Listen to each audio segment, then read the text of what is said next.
Lucas, capítulo 9, segunda parte, comentario de William MacDonald. La transfiguración del Hijo del Hombre, capítulo 9, versículos 28 al 36. Versículos 28 al 29 dice: Aconteció como 8 días después de estas palabras que tomó a Pedro, a Juan y a Jacobo, y subió al monte a orar. Y entre tanto que oraba, la apariencia de su rostro se hizo otra, y su vestido blanco y resplandeciente. Fue al cabo de como 8 días después que Jesús tomó a Pedro, a Juan y a Jacobo, y subió al monte a orar. Se desconoce la situación de este monte, aunque el elevado y nevado monte Hermón es un candidato probable. Mientras el Señor oraba, su apariencia comenzó a cambiar. Una verdad intrigante es que entre las cosas que la oración cambia es el rostro de la persona. Su rostro resplandecía con un brillo radiante y su vestido se hizo blanco y resplandeciente.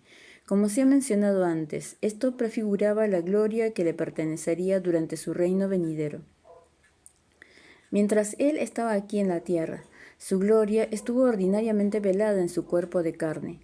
Él estuvo aquí en humillación como un siervo, pero durante el milenio su gloria quedará plenamente revelada. Todos lo verán en todo su esplendor y majestad. El profesor Rogers lo expresa bien. En la transfiguración tenemos en miniatura todos los rasgos destacados del futuro reino en su manifestación. Vemos al Señor revestido de gloria y no en los harapos de la humillación. Contemplamos a Moisés en estado glorificado, el representante de los regenerados que han pasado por la muerte al reino. Observamos a Elías cubierto de gloria, el representante de los redimidos que han entrado en el reino por medio del traslado. Hay 3 discípulos, Pedro, Jacobo y Juan, que no están glorificados, los representantes de Israel en la carne durante el milenio. Luego hay la multitud al pie del monte, representando a las naciones que serán introducidas en el reino tras su inauguración. Versículos del 30 al 31. Dice: Y he aquí 2 varones que hablaban con él, los cuales eran Moisés y Elías, y quienes aparecieron rodeados de gloria y hablaban de su partida, que iba Jesús a cumplir en Jerusalén. Moisés y Elías hablaban con Jesús de su partida, que iba Jesús a cumplir en Jerusalén. Observemos que su muerte es aquí expuesta como un cumplimiento. Observemos también que la muerte es sencillamente un éxodo, no un dejar de existir, sino un movimiento de un lugar a otro. Versículos 32 al 33. Dice: Y Pedro y los que estaban con él estaban rendidos de sueño, mas permaneciendo despiertos, vieron la gloria de Jesús y a los 2 varones que estaban con él. Y sucedió que apartándose ellos de él, Pedro dijo a Jesús: Maestro, bueno es para nosotros que estemos aquí, y hagamos 3 enramadas, una para ti, una para Moisés y una para Elías, no sabiendo lo que decía. Los discípulos estaban soñolientos mientras todo estaba sucediendo. Dice el obispo Ryle: observemos que precisamente los mismos discípulos que vemos aquí durmiendo durante una visión de gloria se encontraron dormidos también durante la agonía en el huerto de Getsemaní. Desde luego, la carne y la sangre deben cambiar antes de poder entrar en el cielo. Nuestros pobres y débiles cuerpos no pueden ni velar con Cristo en su tiempo de prueba ni mantenerse despiertos con Él en su glorificación. Nuestra constitución física ha de ser enormemente alterada antes que podamos gozar del cielo. Cuando estuvieron bien despiertos, vieron la gloria de Jesús resplandeciendo alrededor, en un esfuerzo por preservar el carácter sagrado de aquella ocasión. Pedro propuso levantar 3 tabernáculos o tiendas, una en honor de Jesús, una para Moisés y una para Elías, pero esta idea se basaba en un celo carente de conocimiento. Versículo 34 al 36. Mientras él decía esto, vino una nube que los cubrió y tuvieron temor al entrar en la nube. Y vino una voz desde la nube que decía: Este es mi Hijo amado, a él oíd. Y cuando cesó la voz, Jesús fue hallado solo, y ellos callaron, y por aquellos días no dijeron nada a nadie de lo que habían visto. Vino la voz de Dios desde la nube que les envolvía, reconociendo a Jesús como su Hijo amado y que les mandaba que le oyesen u obedeciesen a él. Tan pronto como cesó la voz, Moisés y Elías habían desaparecido. Jesús estaba allá solo, y así será en el reino. Él tendrá la preeminencia en todas las cosas, no compartirá su gloria. Los discípulos quedaron tan profundamente maravillados que no trataron este acontecimiento con los demás. Curación de un muchacho endemoniado, capítulo 9, versículo 37 al 43a. Versículo 37 al 39. Dice: Al día siguiente, cuando descendieron del monte, una gran multitud les salió al encuentro. Y aquí un hombre de la multitud clamó diciendo: Maestro, te ruego que veas a mi hijo, pues es el único que tengo. Y sucede que un espíritu le toma y de repente da voces y le sacude con violencia y le hace echar espuma y estropeándole a duras penas se aparta de él. Desde el monte de la gloria, Jesús y los discípulos volvieron al día siguiente al valle de la necesidad humana. La vida tiene sus momentos de exaltación espiritual, pero Dios los equilibra con la diaria rutina de trabajo y esfuerzo. De la multitud que les salió al encuentro vino un atribulado padre, rogándole a Jesús que ayudase a su hijo endemoniado. Era su único hijo y por ello el deleite de su corazón. Qué dolor más inenarrable para el padre ver a su hijo poseído de convulsiones demoníacas. Estos ataques le sobrevenían sin aviso previo. El muchacho gritaba y luego le salía espuma por la boca. El demonio solo lo dejaba tras una terrible lucha, dejándolo totalmente quebrantado. Versículo 40. Dice: Y rogué a tus discípulos que le echasen fuera, y no pudieron. El abatido padre había ya ido a los discípulos por ayuda, pero ellos no habían podido hacer nada. ¿Por qué esta falta de poder para ayudar a aquel muchacho? Quizás se habían vuelto profesionales en su ministerio. Quizá pensaban que podían contar con un ministerio lleno del Espíritu sin un ejercicio espiritual constante. Quizá estaban dándolo todo por descontado. Versículo 41. Respondiendo Jesús dijo: Oh generación incrédula y perversa, ¿hasta cuándo he de estar con vosotros y os he de soportar? Trae acá a tu hijo. El Señor Jesús se sintió entristecido ante todo aquello. Sin nombrar a nadie en particular, dijo: Oh generación incrédula y perversa. Esto puede que se dirigiese a los discípulos, a la gente, al Padre o a todos ellos juntos. Eran todos tan impotentes ante la necesidad humana a pesar de que podían recurrir a sus infinitas fuentes de poder. ¿Hasta cuándo habría él de estar con ellos y soportarlos? Luego le dijo al Padre: Trae acá a tu hijo. Versículo 42 al 43a. Y mientras se acercaba el muchacho, el demonio le derribó y le sacudió con violencia. Pero Jesús reprendió al espíritu inmundo y sanó al muchacho y se lo devolvió a su padre. Y todos se admiraban de la grandeza de Dios. Mientras el muchacho se acercaba a Jesús, fue atacado por el demonio y echado al suelo con violencia. Pero Jesús no se quedó impresionado por la exhibición del poder de un espíritu malo. Era la incredulidad de los hombres lo que le estorbaba, no el poder de los demonios. Entonces echó al espíritu inmundo y sanó al muchacho y se lo devolvió a su padre. Todos los que vieron esto se admiraban, reconocían que Dios había obrado un milagro y vieron en este milagro una exhibición de la grandeza de Dios. El Hijo del Hombre predice su muerte y resurrección. Capítulo 9, versículo 43b al 45. 43 dice: Todos se admiraban de la grandeza de Dios. Y maravillándose todos de todas las cosas que hacía, dijo a sus discípulos: Haced que os penetren bien en los oídos estas palabras, porque acontecerá que el Hijo del Hombre será entregado en manos de hombres. Mas ellos no entendían estas palabras, pues les estaban veladas para que no las entendiesen, y temían preguntarle sobre esas palabras. Versículos 43 a 44. Los discípulos podrían sentirse inclinados a creer que su Señor iba a proseguir obrando milagros hasta que toda la nación le aclamase como el Rey, para evitar que sus mentes se llenasen de este concepto. El Señor volvió a recordarles que el Hijo del Hombre había de ser entregado en manos de hombres, es decir, debía ser muerto. Versículo 45. Mas ellos no entendían estas palabras, pues les estaban veladas para que no las entendiesen, y temían preguntarle sobre estas palabras. ¿Por qué no entendían ellos estas palabras? Sencillamente porque recaían en el concepto de Mesías como héroe popular. Su muerte significaría la derrota para la causa. Según el pensamiento de todos ellos, sus propias esperanzas eran tan intensas que no podían mantener ningún concepto contrario.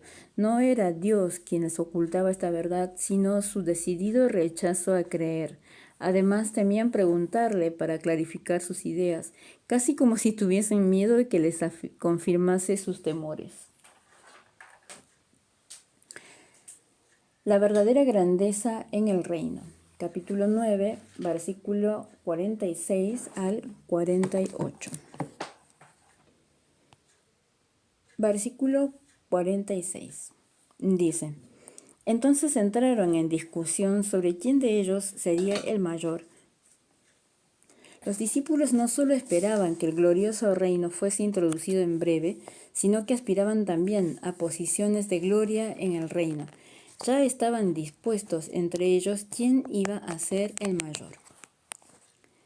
Versículos 47 al 48. Y Jesús, percibiendo los pensamientos de sus corazones, tomó a un niño y lo puso junto a sí.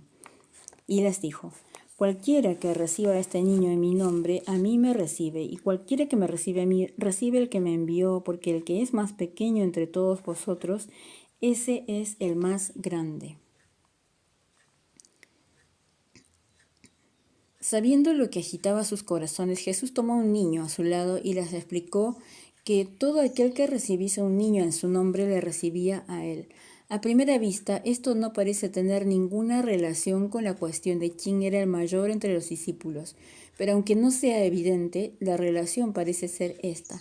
La verdadera grandeza se ve en un amante cuidado para con los pequeños, por los indefensos, por aquellos que el mundo deja de lado.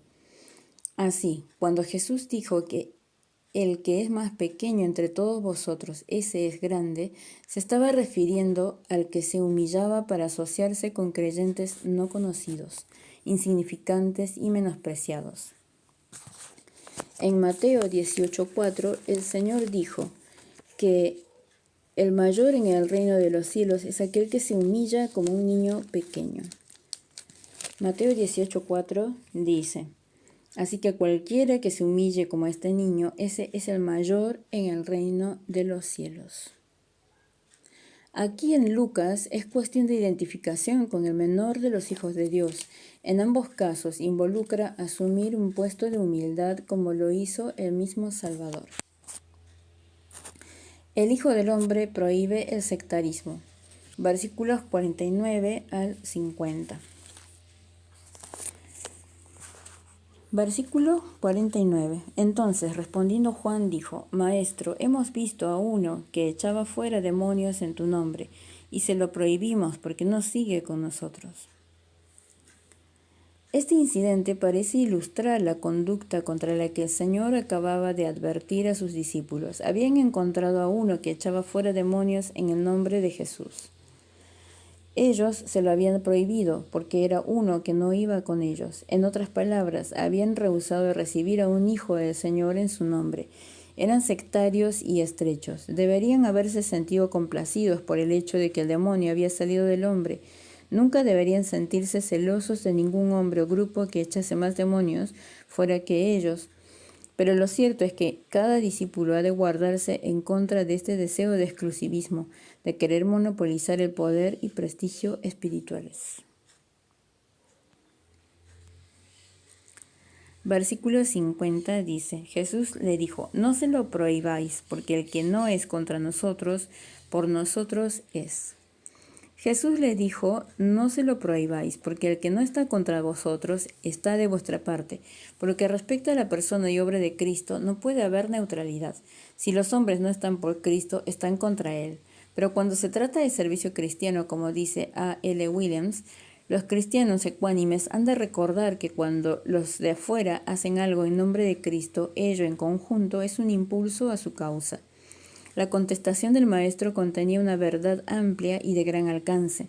Ninguna sociedad terrenal, por santa que sea, podrá pretender en exclusiva los poderes divinos, inseparablemente vinculados a un uso veraz y fiel de su nombre.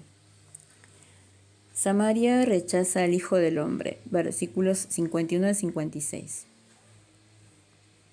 Versículo 51 dice: Cuando se cumplió el tiempo en que él había de ser recibido arriba, afirmó su rostro para ir a Jerusalén. Se estaba aproximando el tiempo de la ascensión de Jesús al cielo. Él lo sabía bien. Sabía también que antes estaba la cruz, por lo que emprendió resueltamente el camino a Jerusalén y a lo que allí le esperaba. Versículos 52 al 53 dice: Y envió mensajeros delante de él, los cuales fueron y entraron en una aldea de los samaritanos para hacerle preparativos, mas no le recibieron porque su aspecto era como de ir a Jerusalén. Una aldea samaritana en el camino se mostró intrahospitalaria para el Hijo de Dios. La gente allí sabía que iba a Jerusalén y esto era razón suficiente para excluirle, por lo que a ellos tocaba. A fin de cuentas, había un intenso odio entre los samaritanos y los judíos, su espíritu sectario y fanático, su actitud segregacionista, su orgullo racial les indispuso a recibir al Señor de la gloria. Versículos 54 al 56. Dice: Viendo esto sus discípulos Jacobo y Juan dijeron: Señor, ¿quieres que mandemos que descienda fuego del cielo como hizo Elías y los consuma? Entonces, volviéndose él, los reprendió diciendo: Vosotros no sabéis de qué espíritu sois, porque el Hijo del Hombre no ha venido para perder las almas de los hombres, sino para salvarlas. Y se fueron a otra aldea. Jacobo y Juan se encolerizaron de tal manera ante esta falta de cortesía que se ofrecieron a mandar fuego del cielo para destruir a los ofensores. Jesús en el acto los reprendió. Él no había venido para destruir las almas de los hombres, sino para salvarlas. Este era el año aceptable del Señor y no era el día de venganza de nuestro Dios. Ellos deberían haberse caracterizado por la gracia, no por un espíritu vengativo. Dificultades para el discipulado. Versículos 57 al 62. Versículo 57. Dice: Yendo ellos, uno le dijo en el camino: Señor, te seguiré a donde quiera que vayas. En estos versículos nos encontramos con tres candidatos al discipulado que ilustran tres de los principales obstáculos para un discipulado entregado. El primer hombre estaba bien seguro de que quería seguir a Jesús a donde quiera que fuese. No esperó a ser llamado, sino que se ofreció de manera impetuosa. Estaba confiado en sí mismo, indebidamente deseoso y sin tener en cuenta el costo. No conocía el significado de lo que decía. Versículo 58. Y le dijo Jesús: Las zorras tienen guaridas y las aves de los cielos nidos, mas el Hijo del Hombre no tiene dónde recostar la cabeza. Al principio la respuesta de Jesús no parece relacionada con el ofrecimiento de aquel hombre. En realidad hay una estrecha vinculación. Jesús le estaba diciendo: ¿sabes lo que realmente significa seguirme?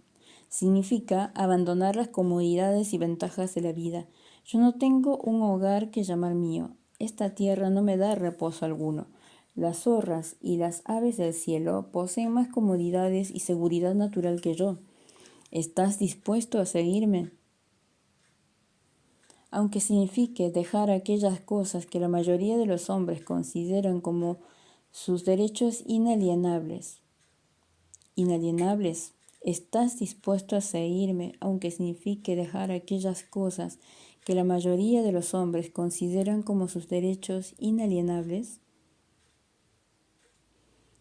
Cuando leemos que el Hijo del Hombre no tiene dónde recostar la cabeza, podemos tener la propensión a compadecerle. Un comentarista observa, no es nuestra compasión lo que necesita. Compadécete a ti mismo si tienes un hogar que te retiene cuando Cristo te quiere afuera, en los lugares difíciles del mundo. No oímos ya más de este hombre y solo podemos suponer que no estaba bien dispuesto a abandonar las comunes comodidades de la vida para seguir al Hijo de Dios. Versículo 59 dice: Y dijo a otro, sígueme. Él le dijo, Señor, déjame que primero vaya y entierre a mi padre. El segundo hombre oyó el llamamiento de Cristo para seguirle y estaba dispuesto en cierta forma, pero había algo que quería hacer primero. Quería primero ir a enterrar a su padre. Observemos lo que dijo, Señor, déjame que primero vaya. En otras palabras, Señor, déjame primero yo. Designó a Jesús como Señor, pero en realidad ponía en primer lugar sus propios deseos e intereses. Las palabras Señor y déjame primero están totalmente opuestas entre sí. Hemos de escoger entre lo uno o lo otro. No importa si el padre había muerto o si el hijo pensaba esperar en el hogar hasta que muriese. Era la misma cuestión. Estaba dejando que otra cosa tomase precedencia sobre el llamamiento de Cristo. Es perfectamente legítimo y apropiado mostrar respeto a un padre muerto o moribundo, pero cuando se permite a nadie o a cualquier cosa que rivalice con Cristo, entonces se torna en positivamente pecaminoso. Este hombre tenía alguna otra cosa que hacer, digamos que un trabajo o actividad, y esto le apartó del camino de un discipulado sin reservas. Versículo 60. Dice: Jesús le dijo, deja que los muertos entierren a sus muertos, y tú ve y anuncia el reino de Dios.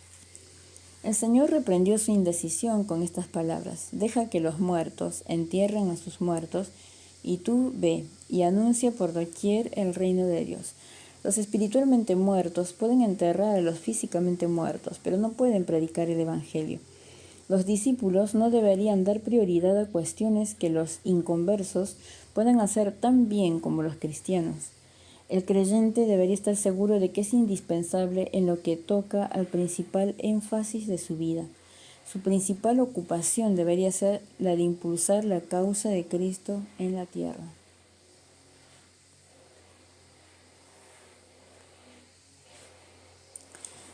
Versículo 61.